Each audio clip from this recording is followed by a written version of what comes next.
Saluda a los tiburones, murmuró Vanessa, mi nuera, con voz apenas audible, justo antes de empujarme desde la cubierta del yate hacia el mar abierto.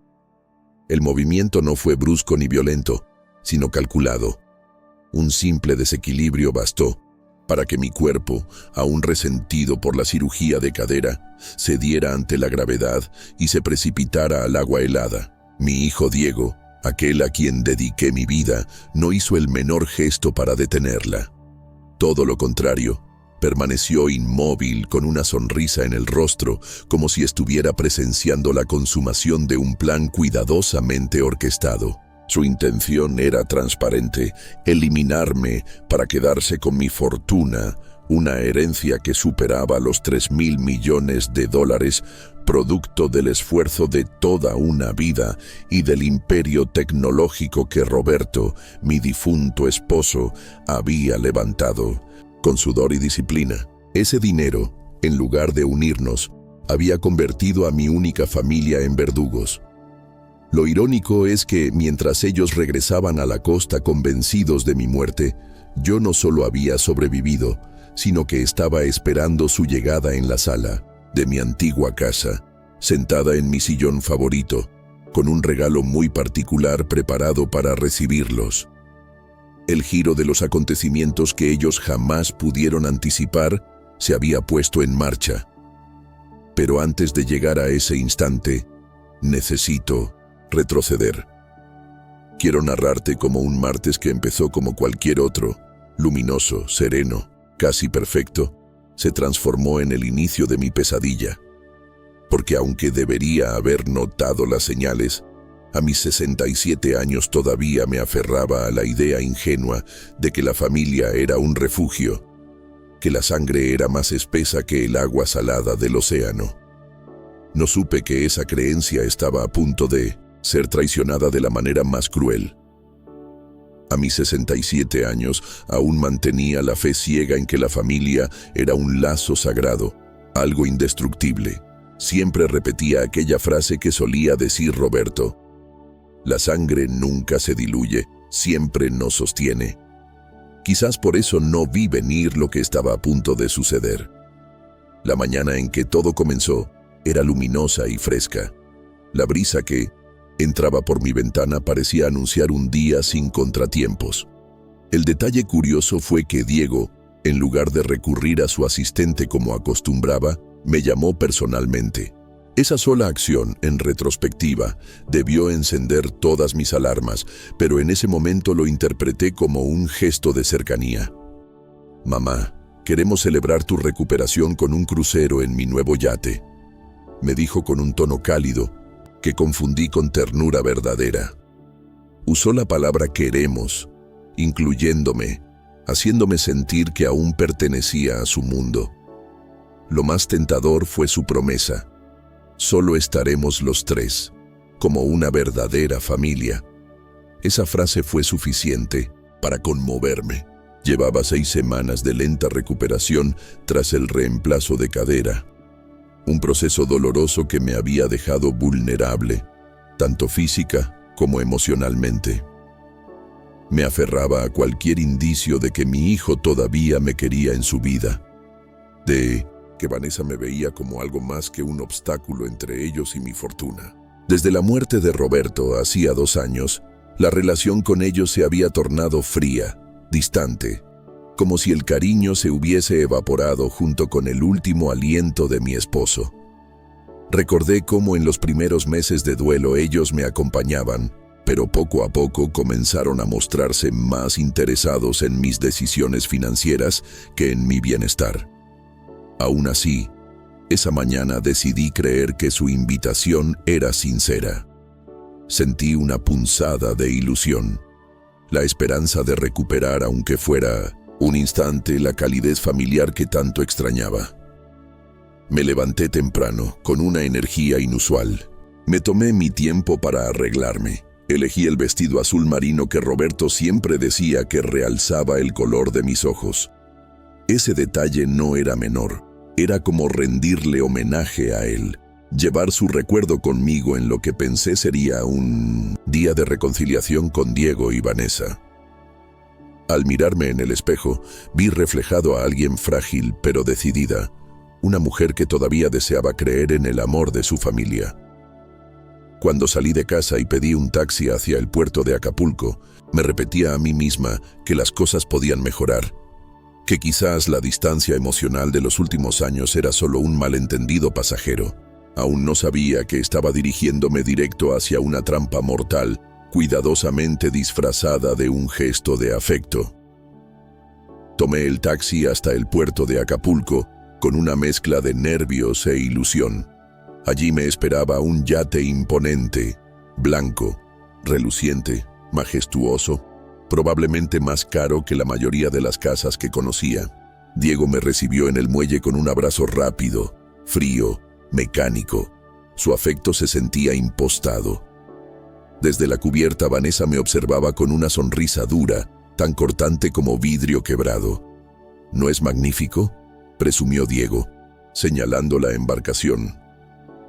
13 metros de lujo absoluto, comentó, adelantando que pensaban llevarla al Caribe el mes siguiente. Lo que no mencionó fue que el dinero para comprarla provenía de los $3 millones que yo misma le había entregado el año pasado, supuestamente para su firma de consultoría, un capital que, empezaba a sospechar, nunca había tocado ninguna cuenta empresarial. La primera hora a bordo transcurrió de manera engañosamente tranquila. El yate avanzaba sobre aguas serenas, mientras la costa de Guerrero se desdibujaba en el horizonte. Vanessa, con esa sonrisa estudiada, me sirvió una mimosa y comenzó a hablar de remodelaciones para la casa que antes había sido mía, la que le cedí, pensando que allí formarían un hogar lleno de amor. Escucharla referirse a su casa me provocaba un vacío en el estómago, pero guardé silencio. Diego, con aire relajado, cambió el tema hacia lo que parecía una charla inocente. Mi testamento. Preguntó si había considerado simplificar el fideicomiso, si había pensado en facilitar el proceso de sucesión. Lo dijo mientras rellenaba mi copa de champán con demasiado entusiasmo, como si el exceso de alcohol pudiera volverme más vulnerable. Queremos asegurarnos de que todo quede bien cuidado, mamá, agregó con un tono que pretendía sonar cariñoso, pero que escondía un trasfondo frío y calculador. Fue entonces cuando noté algo que me erizó la piel. Vanessa sostenía su teléfono de una forma extraña. Fingía tomarse selfies, pero en realidad me estaba grabando. Me filmaba bebiendo, hablando de asuntos financieros, construyendo pruebas falsas para pintarme como una mujer confundida, imprudente. En ese momento, como piezas encajando con un chasquido seco, comprendí que nada de aquello era una invitación inocente. Todo estaba orquestado. En ese instante, la claridad me golpeó con fuerza. Recordé cómo después de mi cirugía de cadera, ellos habían insistido en manejar mis papeles, presentándome documentos que llamaban temporales, supuestamente para ayudarme con las facturas médicas. También vino a mi mente la repentina desaparición de mi asesor financiero, quien había dejado de responder mis llamadas justo cuando más lo necesitaba. Ahora todo tenía sentido. Estaban preparando el terreno para declararme incapaz y quedarse con mi patrimonio. Dejé mi copa sobre la mesa y miré fijamente a Diego. Con voz firme le dije, «Quiero regresar a la orilla ahora mismo». Fue como si le arrancara la máscara. La dulzura de su tono desapareció, reemplazada por una dureza que me resultaba desconocida en mi propio hijo. «Me temo que eso no será posible, mamá», respondió. Su voz sonaba distante como de un extraño. Vanessa se acercó con aire triunfante. «Has estado mostrando signos claros de demencia. Lo tenemos documentado. Los médicos coinciden en que ya no estás en condiciones de manejar tus finanzas». Sentí cómo la rabia me recorrió el cuerpo, porque yo estaba más lúcida que nunca. Sin embargo, comprendí de inmediato lo meticuloso de su plan. Habían fabricado cada detalle para hacerme ver como una anciana perdida, manipulando situaciones, inventando pruebas, controlando el relato. Y ahora, en medio del océano, sin testigos ni salida. Pretendían obligarme a firmar mi rendición. El aire a bordo se volvió espeso, cargado de una amenaza que ya no se disimulaba. Diego sacó una carpeta y la colocó frente a mí con una tranquilidad perturbadora. Dentro había documentos preparados, listos para transferir todos mis bienes a su nombre para mi propia protección. Vanessa, mientras tanto, seguía grabando cada movimiento, cada palabra, como si mi negativa también pudiera convertirse en evidencia contra mí.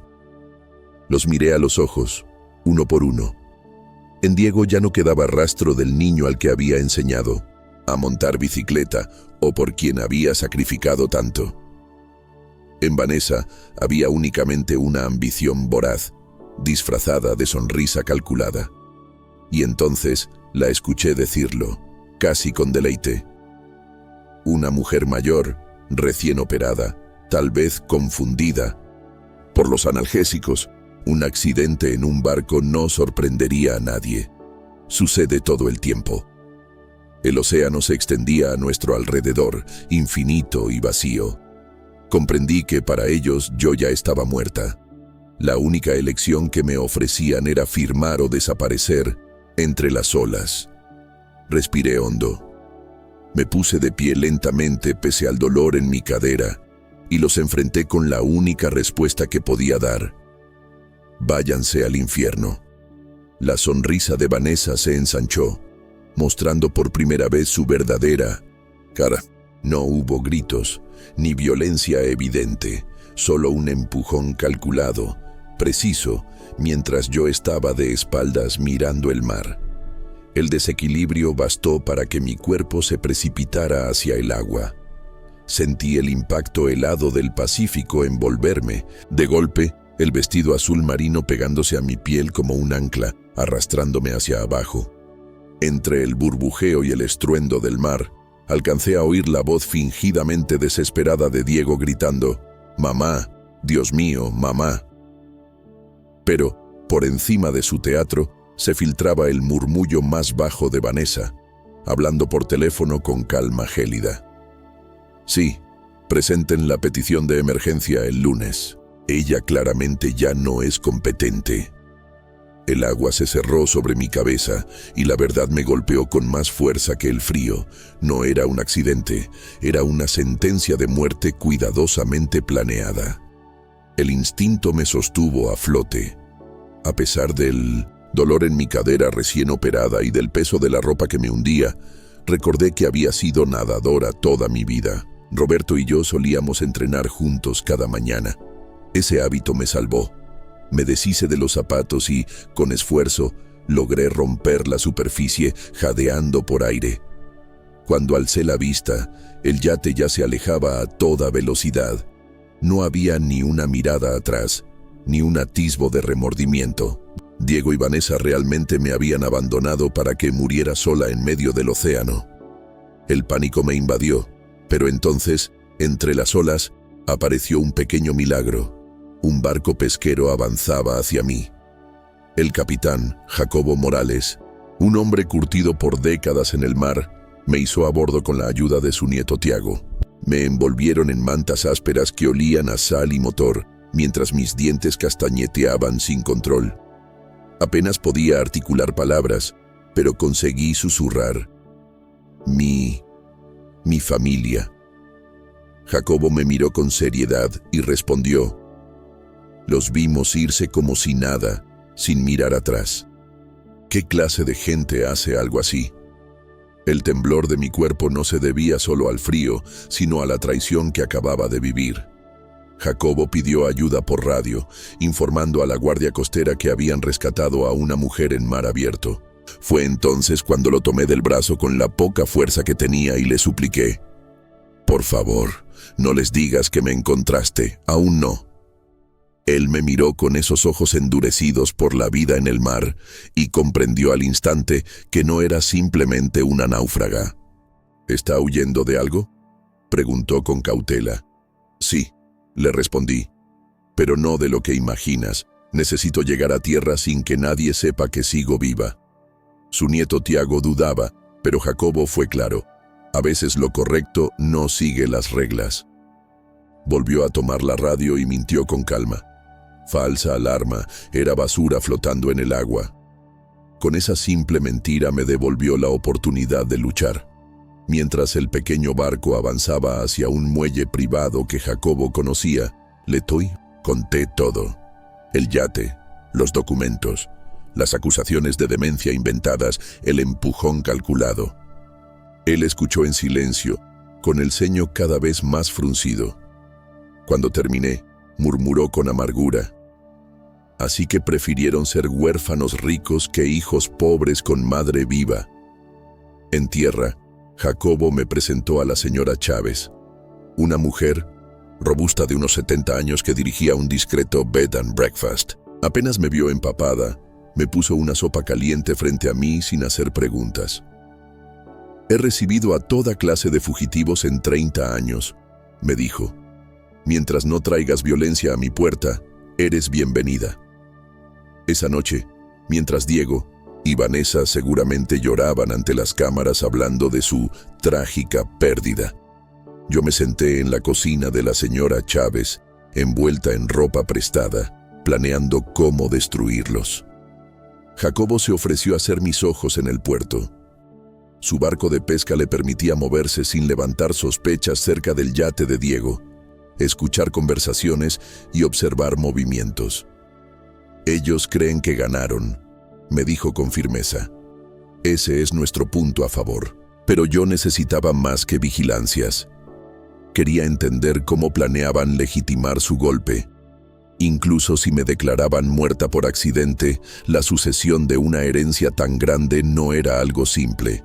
Alguien más debía estar ayudándolos desde adentro. Esa noche hice una lista de todas las personas que habían tenido acceso a mis documentos financieros desde la muerte de Roberto. Mi abogada, mi contadora, mi asesor, los gerentes del banco, los administradores del fideicomiso.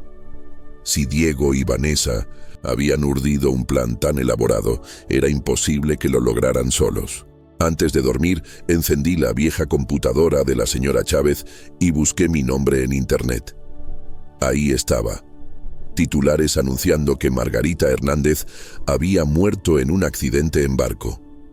Los artículos describían a una familia en duelo, preocupada por la salud mental de una mujer mayor que, según ellos, ya mostraba confusión. Habían tejido su versión con tanto cuidado que me dieron náuseas. En los reportajes, Diego aparecía como un hijo preocupado, declarando entre lágrimas que su madre había tenido problemas de memoria en los últimos meses.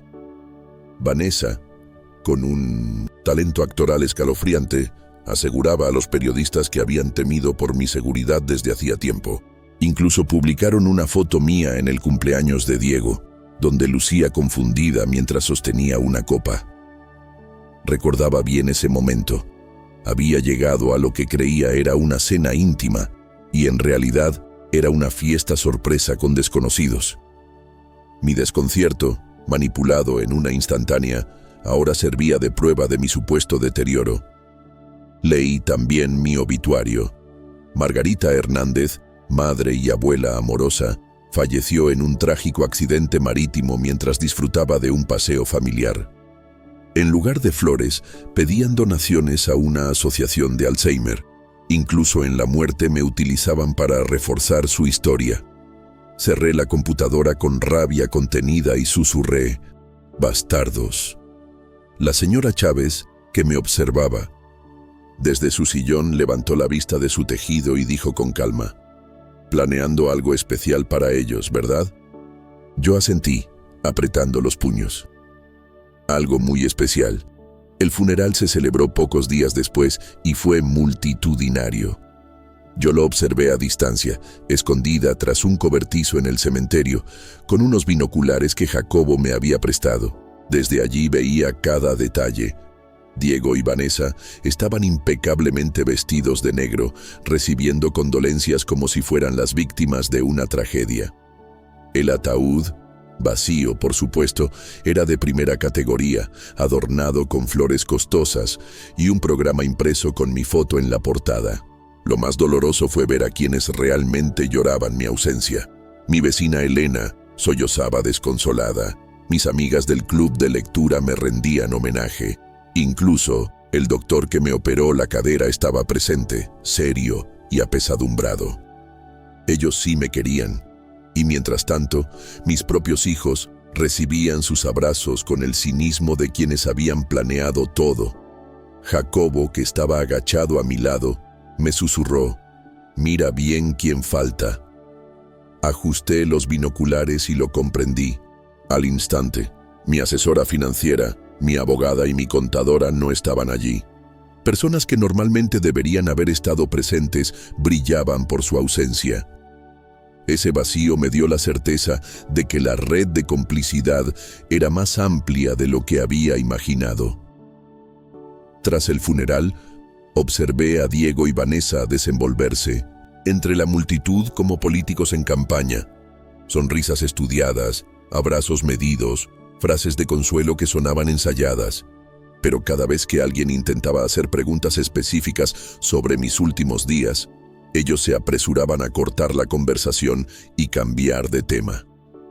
Era un guión perfectamente montado, pero demasiado pulido, demasiado calculado. Esa misma tarde, Jacobo me llevó de regreso a la casa de la señora Chávez en su camioneta. Durante el trayecto, yo no podía dejar de pensar en las ventajas inesperadas de estar oficialmente muerta. Nadie sospechaba de mi existencia, y eso me daba un margen de maniobra que jamás habría tenido en vida. Lo comprendí de golpe. Tenía la oportunidad de moverme en las sombras, de investigar, de exponerlos y de devolverles el golpe. «Necesito entrar en mi antigua casa», le dije a Jacobo mirando el camino con determinación. Él frunció el ceño. «No es demasiado arriesgado. Seguramente ellos pasan tiempo ahí». Negué con la cabeza. «He revisado los registros. Conservan su propio departamento. Mi casa está deshabitada. Pero alguien mantiene los servicios al día. Luz, agua, calefacción. Eso significa que se usa para algo más.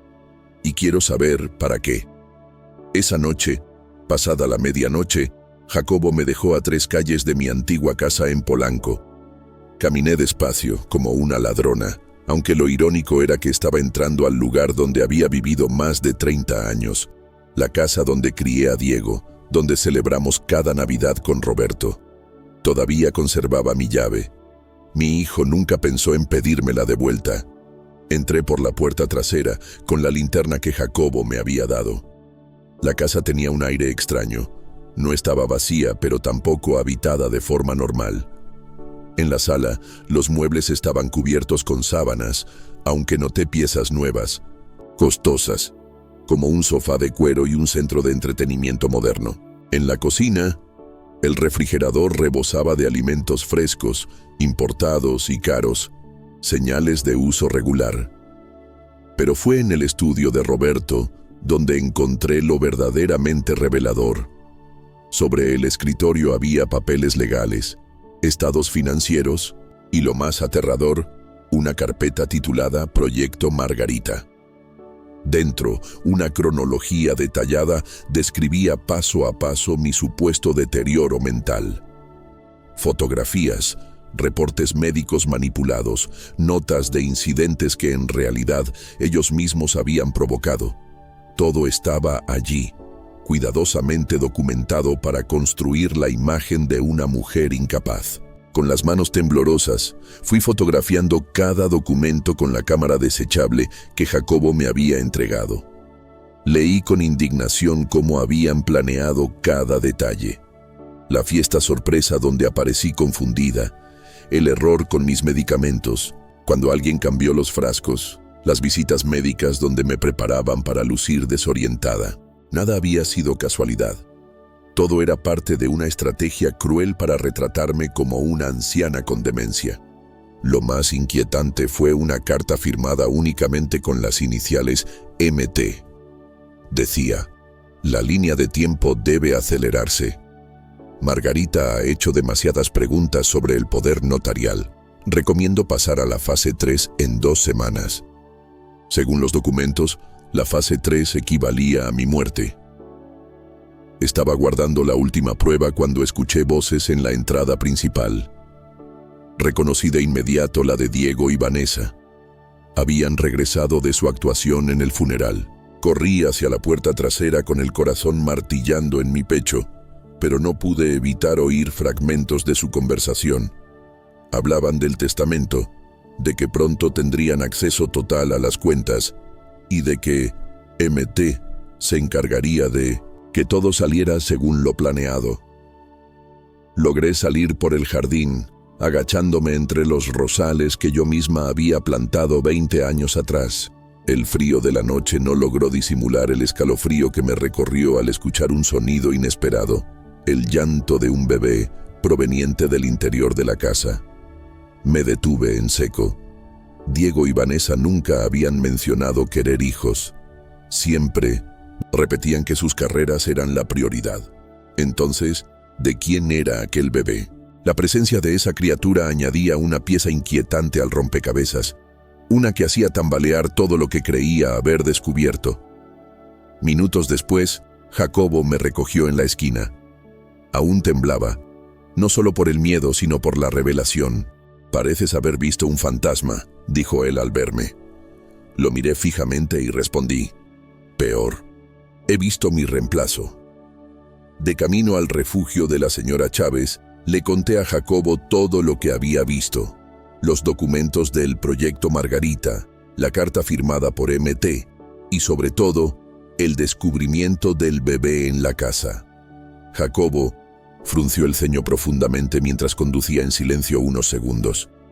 Finalmente habló. «Un niño cambia las cosas. Si han pasado más de un año preparando tu caída, ¿para qué querrían ahora un bebé? No lo mencionaron nunca, ¿verdad?». Negué con la cabeza. Diego siempre decía que no estaban listos para ser padres. Aseguraba que los negocios venían primero. La sospecha comenzó a crecer en mi mente. Si habían fabricado pruebas de mi demencia y manipulado todo mi entorno, ¿por qué no podrían haber fabricado también la idea de un heredero legítimo? La posibilidad era aterradora. Quizá ese bebé no era suyo. Tal vez era la pieza final de un plan mucho más grande, una figura inocente que serviría para justificar la transferencia de toda mi fortuna. No podía quedarme de brazos cruzados. Necesitaba pruebas. Saqué la cámara desechable con las fotos que había tomado y le dije a Jacobo, «Esto no podemos revelarlo en cualquier sitio. Ellos podrían tener contactos en laboratorios comunes». Él asintió y me aseguró que conocía a alguien en Acapulco, un hombre discreto que aún revelaba fotos de manera tradicional, sin registros digitales ni preguntas incómodas. Mientras esperábamos en su camioneta, tomando café barato de gasolinera, el silencio era denso. Jacobo lo rompió. «Han planeado esto con precisión militar. Si existe ese bebé, y si no es de ellos, puede significar dos cosas. O lo compraron o lo robaron». Me quedé mirándolo incrédula. La sola idea era un golpe en el estómago. Robar un bebé, ¿hasta dónde podrían llegar? Jacobo sostuvo mi mirada con firmeza. «Hasta donde el dinero los lleve, Margarita, y tú sabes bien cuánto está en juego». Cuando las fotos estuvieron listas, las revisamos una a una bajo la luz mortecina de la camioneta. Cada imagen era una daga.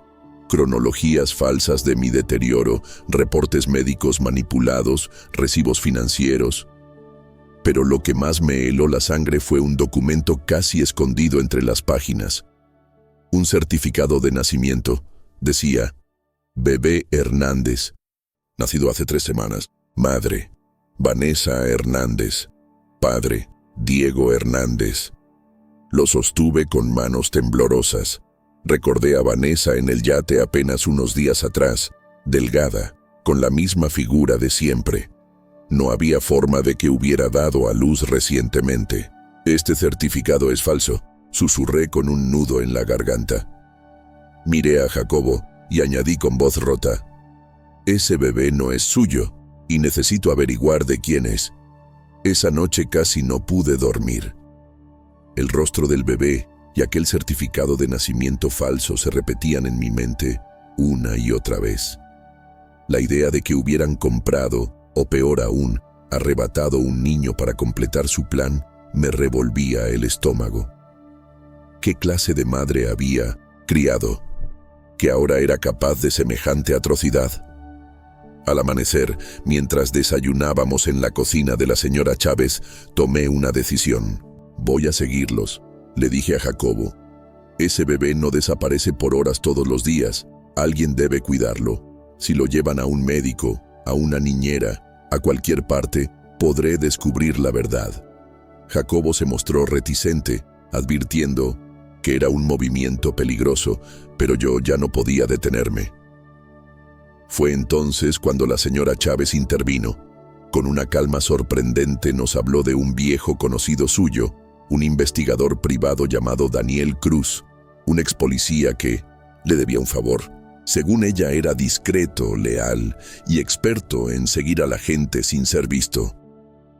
«Cariño, necesitas ayuda profesional», me dijo mirándome con severidad.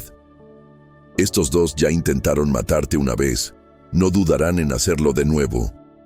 A mediodía, estaba en una pequeña oficina sobre una taquería en el centro de Acapulco.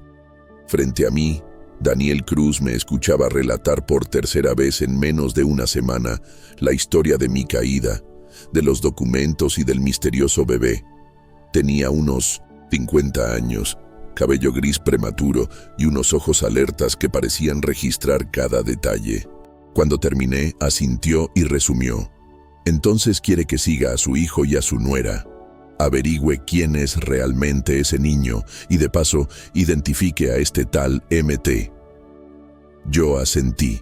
Saqué un sobre con dinero en efectivo que había guardado en una caja de seguridad años atrás, un consejo de Roberto que ahora me estaba salvando.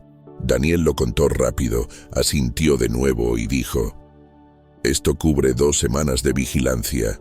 Voy a necesitar fotos de los objetivos y direcciones». Le entregué todo lo que tenía, incluidas las imágenes del allanamiento a mi antigua casa. Las revisó con detenimiento, deteniéndose especialmente en la carta firmada por MT. «Esta caligrafía me resulta familiar», murmuró, sacando una lupa. «Déjeme correrla por mis bases de datos, puede que tengamos suerte». Esa tarde regresé al refugio de la señora Chávez con una mezcla de ansiedad y esperanza. Por primera vez en días sentía que tenía un aliado verdaderamente profesional. Daniel había prometido enviarme actualizaciones cada 12 horas y, si algo salía mal, llevaría todo directamente a la policía. Aún así, la idea de que más gente supiera que estaba viva me mantenía en vilo. Cada persona añadida al círculo aumentaba el riesgo de que Diego y Vanessa se enteraran. Las primeras noticias llegaron al segundo día y fueron demoledoras. Daniel llegó con una carpeta llena de fotografías y un gesto serio. «Tu hijo ha estado muy ocupado desde que murió», dijo mientras desplegaba las imágenes en la mesa de la cocina. Allí estaban Diego y Vanessa entrando y saliendo de bancos, oficinas legales y, lo más inquietante, de una clínica privada en las afueras de la Ciudad de México. El nombre del lugar era Beaumieu More Servicios Reproductivos, una instalación lujosa y reservada, especializada en procesos de subrogación. Daniel nos explicó que era famosa por atender a clientes adinerados que deseaban total discreción. Solicitaron un recién nacido que pudiera pasar como hijo biológico suyo, añadió con frialdad. Pagaron en efectivo hace 8 meses. El certificado de nacimiento fue preparado de antemano. La revelación me dejó helada. No solo habían planeado mi muerte, sino que habían comprado un bebé para completar la farsa de una familia perfecta y garantizarse un heredero legítimo a mi fortuna. La señora Chávez, que escuchaba atenta, murmuró con indignación: «Planearon tu asesinato, compraron un niño y tuvieron ayuda desde dentro. Esto es más grande de lo que pensábamos». Fue entonces cuando Daniel sacó otra foto. Mostraba a una mujer elegante de cabello castaño corto, saludando a Diego frente a una oficina en el centro. «Creo que hemos encontrado a MT», dijo. Miré la foto con atención.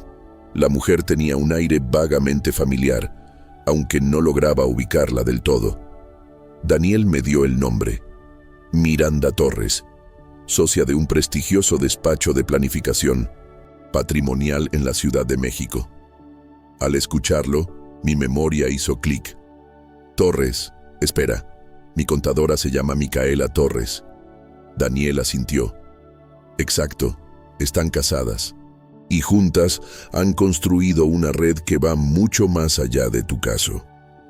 Me explicó que Miranda se especializaba en lo que llamaba transiciones familiares. En términos simples, localizaba personas mayores con fortunas sustanciales y lazos familiares tensos. Luego trabajaba con los parientes codiciosos para acelerar la herencia, fabricando diagnósticos de demencia o incompetencia legal. Con el respaldo de documentos legítimos, los hijos o sobrinos podían tomar control de los activos incluso antes de la muerte de la víctima. Lo ha hecho al menos 6 veces en los últimos 3 años, afirmó Daniel mostrando más fotos de vigilancia. Miranda entrando a oficinas legales, reuniéndose con familias distintas, incluso visitando clínicas privadas. Y cuando el anciano comienza a sospechar o se rehúsa a cooperar, ocurre un accidente. Caídas, sobredosis, percances en barcos, siempre plausibles, siempre convenientes. Sentí náuseas. Ya no era solo mi fortuna o mi vida lo que estaba en juego. Estaba frente a una red criminal organizada, una maquinaria que explotaba la vulnerabilidad de personas como yo. ¿Cuántos muertos tiene a sus espaldas?, pregunté con la voz quebrada. Daniel me sostuvo la mirada y respondió: de lo que podemos probar 6, de lo que sospecho al menos 12. Esa noche, mientras trataba de asimilarlo, entendí algo con absoluta claridad. No bastaba con sobrevivir. Tenía que derribar a Miranda Torres y a todo su entramado. La siguiente revelación llegó al día siguiente, cuando Daniel trajo otra carpeta. En ella estaba mi testamento, el verdadero, actualizado apenas 2 años antes. Lo conocía de memoria. Establecía disposiciones claras, detalladas y con beneficiarios específicos. Pero el documento que Daniel me mostró era diferente. El encabezado y la firma parecían míos, pero el contenido estaba completamente alterado. En 1900, esa versión falsa, toda la herencia pasaba directamente a Diego, con una cláusula especial para cualquier hijo futuro, lo que incluía, por supuesto, al bebé adquirido en WMORE. Era una maniobra perfecta. Yo muerta, ellos con un hijo supuestamente legítimo y un testamento adulterado que justificaba la transferencia inmediata de mis bienes. Me quedé en silencio unos segundos, tratando de contener la rabia que me subía como fuego por las venas. «Lo reemplazaron», murmuré. Daniel asintió. «Han preparado cada paso para que parezca legal. Si no hubieras sobrevivido, en pocas semanas nadie podría haber cuestionado nada. Pero lo más devastador aún estaba por venir». Daniel me explicó que había investigado la procedencia del bebé. Su madre biológica era una muchacha de 17 años llamada Sara Colín, originaria de Sinaloa. Sin familia cercana, había aceptado llevar un embarazo de subrogación por $20,000. Según los registros oficiales, murió de complicaciones durante el parto. Pero una enfermera de la clínica le confesó a Daniel que Sara era completamente sana hasta el último momento, y que fue Miranda Torres quien estuvo en la sala de parto administrándole una supuesta medicación rutinaria. Minutos después, Sara entró en paro cardíaco. El silencio se volvió insoportable en la cocina de la señora Chávez. Yo apenas logré pronunciar: «La mataron». Daniel bajó la mirada y respondió: «No puedo probarlo aún, pero todo apunta a que sí». La confirmación de que Sara Colín había muerto en circunstancias sospechosas me hundió en una mezcla de rabia y determinación. Ya no se trataba solo de proteger mi dinero, ni de vengar la traición de Diego y Vanessa. Ahora había una vida arrebatada, una muchacha de apenas 17 años que había sido utilizada y eliminada para que ellos pudieran completar su farsa de familia perfecta. Esa noche casi no hablé. Me limité a escribir todo en un cuaderno: nombres, fechas, documentos, cada detalle que pudiera servir como evidencia. Si me atrapaban de nuevo, al menos dejaría un registro claro de la verdad. No podía permitir que Sara quedara en el olvido, enterrada bajo un certificado de defunción manipulado. Fue entonces cuando decidí que no bastaba con exponerlos de golpe. Necesitaba algo más: hacerlos sentir perseguidos, arrancarles la sensación de control que habían construido con tanto esmero. «Voy a resucitar», le dije a Daniel y a Jacobo la mañana siguiente. Ambos me miraron sorprendidos.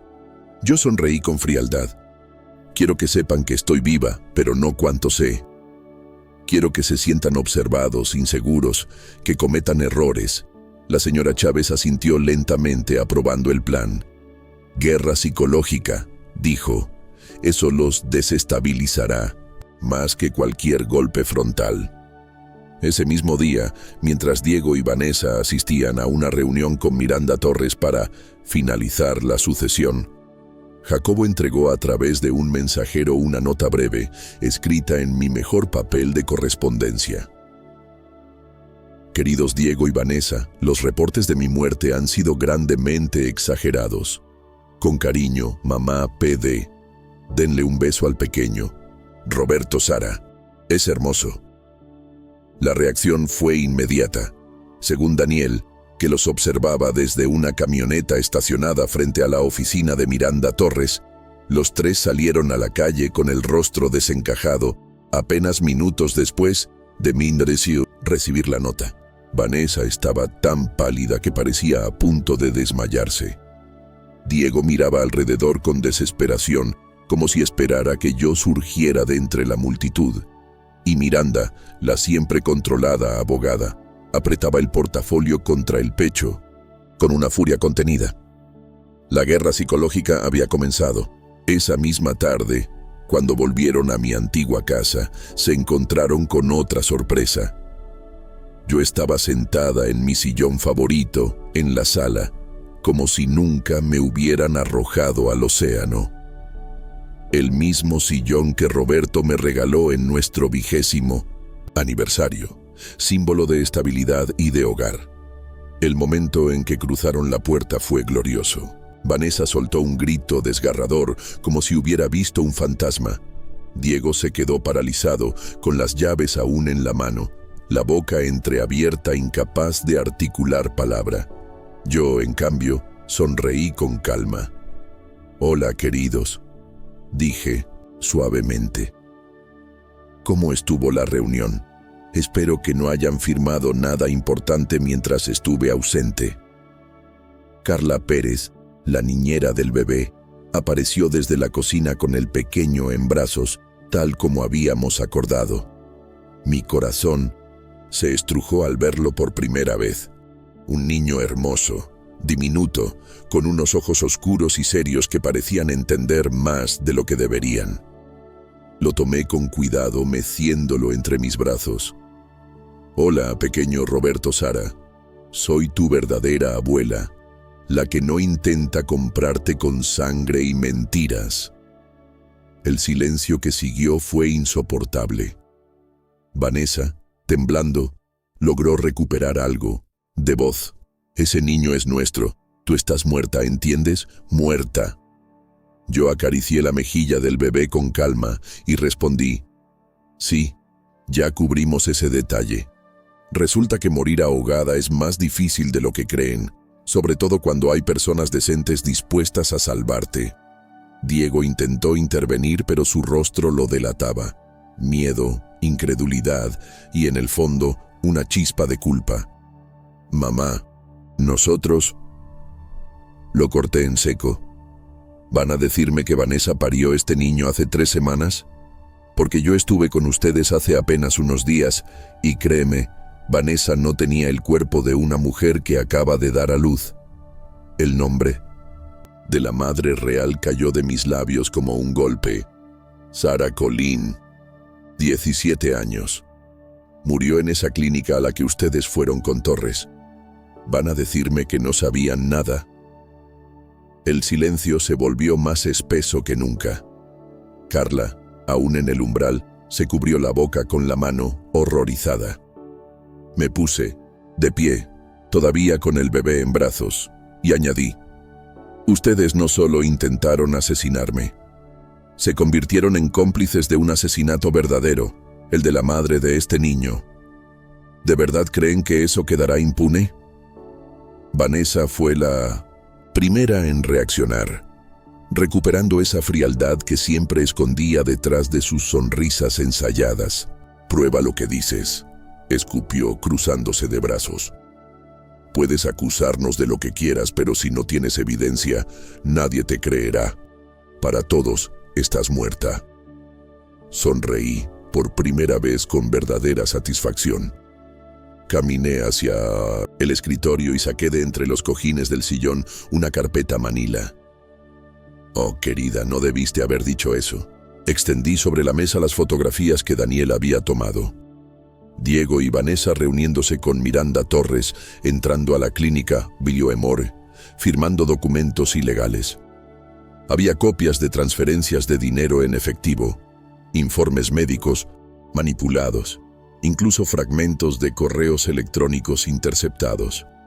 Vanessa palideció al verlos, aunque intentaba mantener la compostura.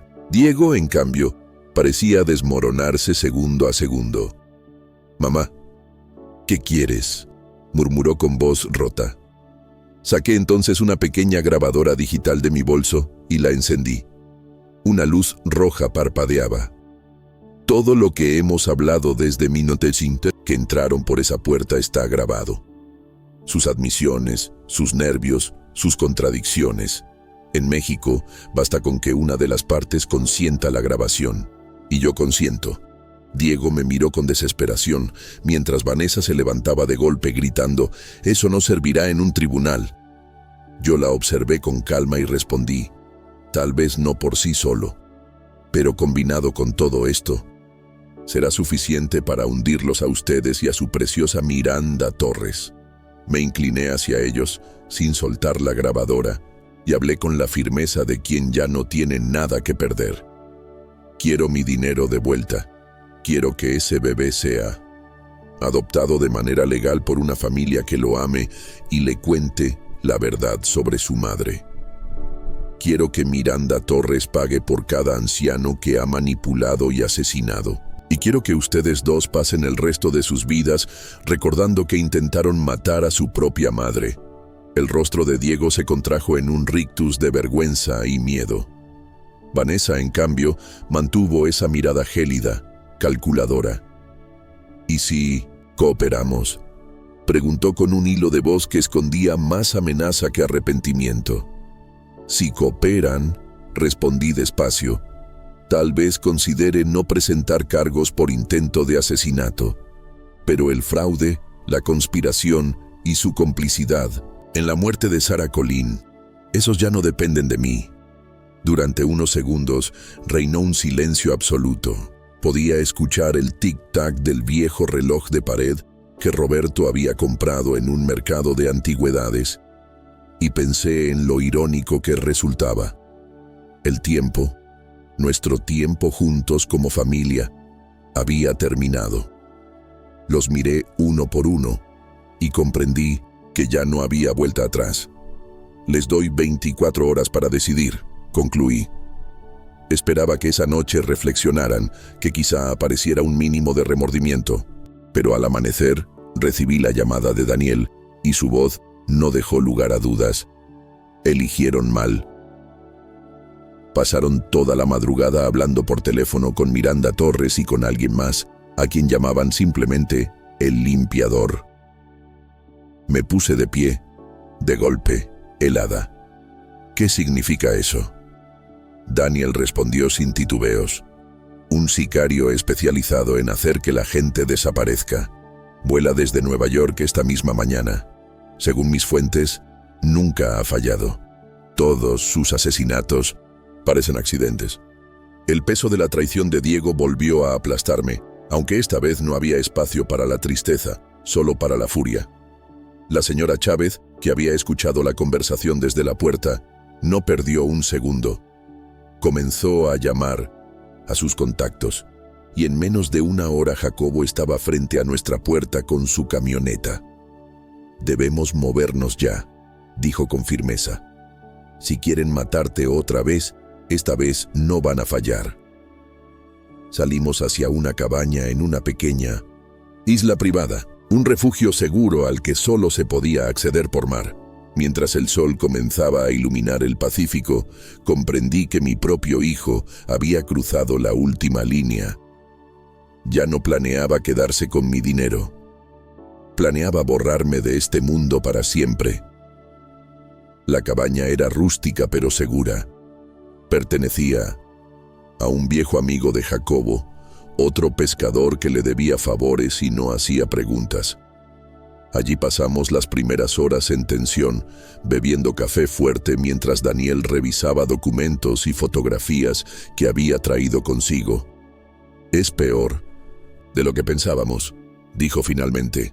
Sobre la mesa desplegó una serie de expedientes, nombres, fechas, certificados de defunción. Miranda Torres no solo es una abogada ambiciosa, es la pieza clave de una red mucho más grande.